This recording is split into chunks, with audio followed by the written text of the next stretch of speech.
নমস্কার বন্ধুরা, আজ আবার একটা চলে এলাম রান্নার ভিডিও নিয়ে। আজকে হলো সানডে তো মানে সানডের দিনটা একটু বেশ স্পেশাল হয়। তো মেয়ে বায়না করলো কিছু একটু স্ন্যাক্স বানাতে।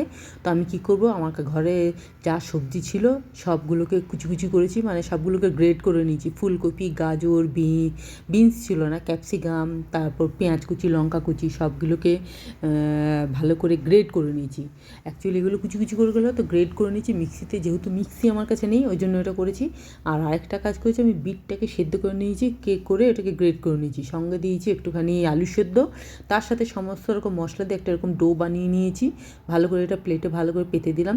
এইটা দিয়ে আপনারা ইয়েও বানাতে পারবেন, ভেজিটেবল চপও বানাতে পারবেন, কিন্তু আমার কাছে যেহেতু কিছু পাউরুটি ছিল, ব্রেড ছিল, ওর মধ্যে আমি এটাকে বসিয়ে দিয়ে দুটোকে একসাথে করে দিয়ে এগুলোকে আমি দেখুন সাজিয়ে নিয়েছি দুজনের জন্য। এখানে দু পিস করবে, 4 দুগুণে 8 পিস মানে হবে।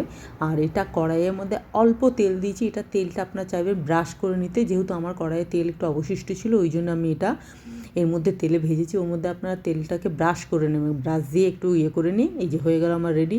প্লিজ আমার চ্যানেলটাকে সাবস্ক্রাইব করে আপনারা সবাই ভালো থাকবেন। ধন্যবাদ।